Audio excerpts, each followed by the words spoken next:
Iran ಹಾಗೂ Israel ನಡುವೆ ಈಗ ಮತ್ತೆ ಯುದ್ಧ ಆರಂಭವಾಗಿದೆ. ಇಸ್ರೇಲ್ ಮೇಲೆ ಇರಾನ್ನ ಕ್ಷಿಪಣಿಗಳು ಈಗ ಮುಗಿಬೀಳ್ತಾ ಇದೆ. ಆಪರೇಷನ್ ನಸ್ರ್ ಹೆಸರಿನಲ್ಲಿ ಇರಾನ್ ಭೀಕರವಾಗಿ ದಾಳಿ ಮಾಡ್ತಾ ಇದೆ. ಇಸ್ರೇಲ್ನ ಪೆಟ್ರೋಕೆಮಿಕಲ್ ಘಟಕದ ಮೇಲೆ ಇರಾನ್ ಭೀಕರವಾಗಿ ದಾಳಿ ಮಾಡಿತು. ಇರಾನ್ನಲ್ಲಿನ ಅಣು ಸ್ಥಾವರಗಳ ಮೇಲೆ ಇಸ್ರೇಲ್ ಕೂಡ ಭೀಕರವಾಗಿ ದಾಳಿ ಮಾಡಿದೆ. 20ಕ್ಕೂ ಅಧಿಕ ಮಿಲಿಟರಿ ನೆಲೆಗಳ ಮೇಲೆ ಫೈರಿಂಗ್ ಮಾಡಿದೆ. ಇನ್ನು ಇಸ್ರೇಲ್ ಮೇಲೆ ಯುದ್ಧ ಘೋಷಣೆ ಮಾಡಿದೆ IRGC.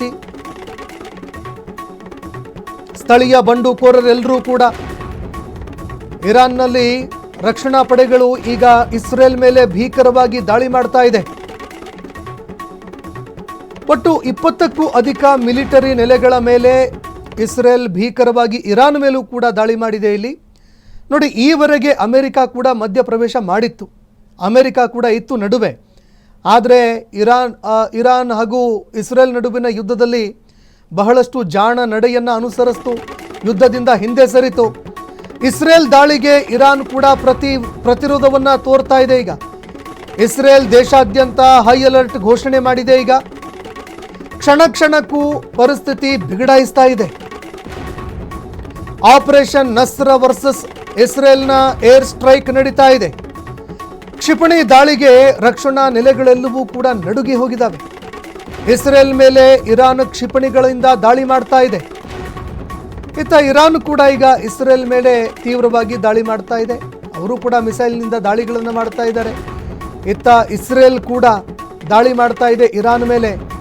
ಈ ನಡುವೆ ಸಿಕ್ಕಿಕೊಂಡಿದ್ದಂಥ ಅಮೆರಿಕ ಈಗ ಯುದ್ಧದಿಂದ ಹೊರ ಹೋಗಿದೆ. ನನಗಿದಕ್ಕೆ ಸಂಬಂಧ ಇಲ್ಲ, ನಾನೀಗ ಈ ಯುದ್ಧದಲ್ಲಿ ಇಲ್ಲ ಅಂತ ಅಮೆರಿಕದವರು ಹಿಂದೆ ಸರಿದಿದ್ದಾರೆ. ಆದರೆ ಇಸ್ರೇಲ್ ಇರಾನ್ ನಡುವೆ ಈಗ ಭೀಕರವಾಗಿ ಯುದ್ಧ ನಡೀತಾ ಇದೆ. ಇರಾನ್ ಮೇಲೆ ಪ್ರತಿದಾಳಿಯನ್ನು ನಡೆಸಿದೆ ಇಸ್ರೇಲ್ ಕೂಡ. ಇರಾನ್ ಮೇಲಿನ ಇಸ್ರೇಲ್ ದಾಳಿಗೆ ಟ್ರಂಪ್ ಅವರು ಕೆರಳಿ ಕೆಂಡವಾಗಿದ್ದಾರೆ.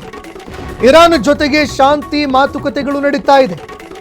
ಟ್ರಂಪ್ ಅವರ ಹೇಳಿಕೆಯನ್ನ ಧಿಕ್ಕರಿಸಿ ಇರಾನ್ ಕೂಡ ಈಗ ದಾಳಿ ಮಾಡ್ತಾ ಇದೆ. ಅಮೆರಿಕ ಅಧ್ಯಕ್ಷ ಡೊನಾಲ್ಡ್ ಟ್ರಂಪ್ ಅವರು ಹೇಳಿಕೆ ಕೊಟ್ಟಿದ್ದಾರೆ. ಇರಾನ್ ಜೊತೆ ಶಾಂತಿಯಿಂದ ನಡೆಯಿರಿ ಅಂತ ಇಸ್ರೇಲ್ಗೂ ಕೂಡ ಕರೆ ಕೊಟ್ಟಿದ್ದಾರೆ. ಇಸ್ರೇಲ್ ಪ್ರಧಾನಿ ಬೆಂಜಮಿನ್ ನೆತನ್ಯಾಹುಗೆ ಟ್ರಂಪ್ ಅವರು ಕರೆ ಕೊಟ್ಟಿದ್ದಾರೆ. ಯಾಕಂದ್ರೆ ಇರಾನು ಸಹಜವಾಗಿ ಅಮೆರಿಕದ ನೆಲೆಗಳ ಮೇಲೂ ಕೂಡ ದಾಳಿ ಮಾಡೋ ಸಾಧ್ಯತೆ ಇದೆ.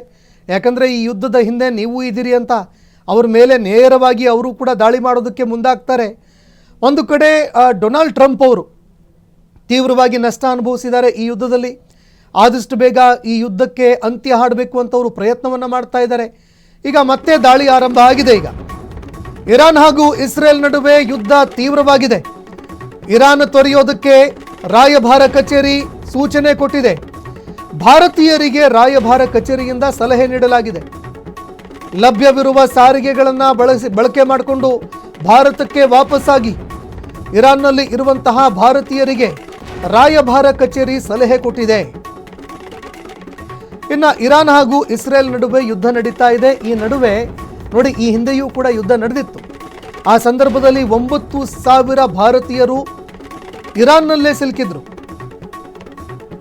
ಆ ಸಂದರ್ಭದಲ್ಲೂ ಕೂಡ ಇದೇ ರೀತಿಯಾಗಿ ಆದಷ್ಟು ಬೇಗ ಇರಾನ್ ಬಿಟ್ಟು ಹೊರಬನ್ನಿ ಅಂತ ಹೇಳಿತ್ತು ಭಾರತ. ಈಗಲೂ ಕೂಡ ಇರಾನ್ ಬಿಟ್ಟು ಹೊರಬನ್ನಿ ಅಂತ ಹೇಳ್ತಾ ಇದೆ. ಏನು ಸಿಗುತ್ತೆ ಅದನ್ನು ಬಳಕೆ ಮಾಡಿಕೊಂಡು ಬನ್ನಿ ಅಂತ ಹೇಳ್ತಾ ಇದೆ. ಮುನ್ನೆಚ್ಚರಿಕೆ ಕ್ರಮದಲ್ಲಿ ಭಾರತ ಮತ್ತೆ ವಿಫಲ ಆಗಿದೆ ಇಲ್ಲಿ.